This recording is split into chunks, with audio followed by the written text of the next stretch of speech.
Samantang si former Senator Antonio Trillanes IV ay ginigit na paglabag sa batas ng Rome Statute ang isiniwalat ng 18 dating sundalo. Mga investigador ng International Criminal Court na alagay umano sa peligro. Yan at iba pang mga balita hatid ni Bombo Grant Hilario.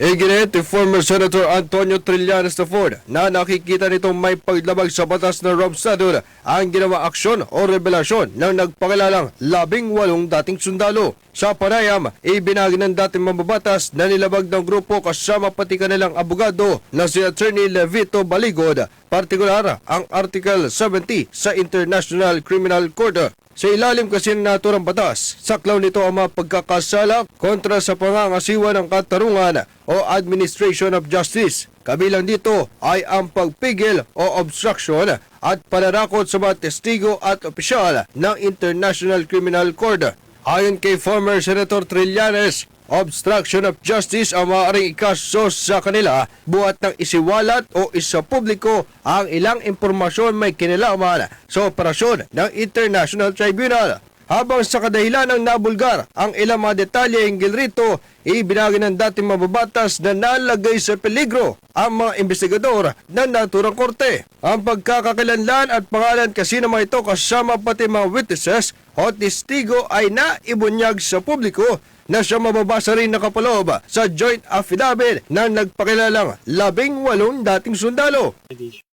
Yes, I know na unang-una, alam ko na violation yung ginawa nitong nila Levy Baligod at yung mga 18 na ex-soldiers. Violation niya ng Article 70 ng Rome Statute.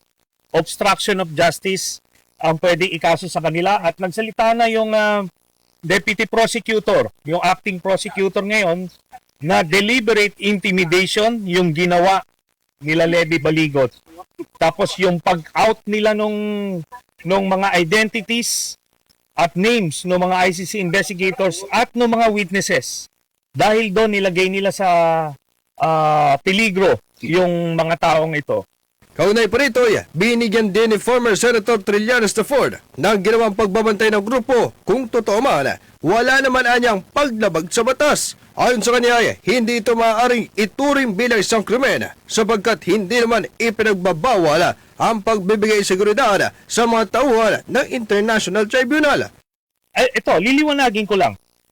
Yung sinasabi ng mga ex-soldiers na nagbantay daw sila doon sa ICC nung nandito, kahit aminin ko na yung ilan sa kanila ay totoo ngang nagbantay, wala pong kasalanan doon. Hindi po krimen yon. Hindi bawal yun. Kasi ang ginawa nila, kung totoo ngang yung iba sa kanila ay nagbantay dito sa mga ICC nung nandito, kaya nila pinupuno ng detalye. Nilinaw ni Trillanes na hindi porket totoo ang ilang bagay na kanilang salaysay ay agaran ibig sabihin may katotohanan ang kabuuan nito. Kanya pa rin itinanggi at pinabulaanan ang patungkol sa akusasyon na katanggap ng $2 milyon para tulungan at i-asiste ang mga investigador habang nasa bansa. Kaya marami nakukumbinse na, totoo yung sinasabi nito sa ganitong larangan, therefore, totoo rin yung $2 million. Hindi po. Ito, kahit aminin ko na, sige, totoong nagsundo sila, naghatid sila, nagsundo sila mga testigo sa mga meeting, pero hindi ibig sabihin na totoo yung $2 million na inaakusa nila sa akin. So, napakasimple lang yan. Kung kaya kong suhulan yung ICC, palagay nyo hindi susuhulan ni Duterte yung ICC?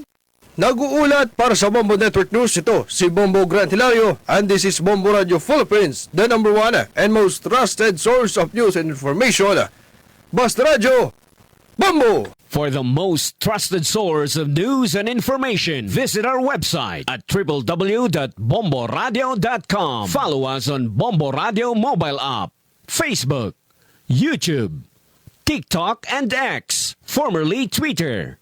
Like, share, and stay connected. Anytime, anywhere.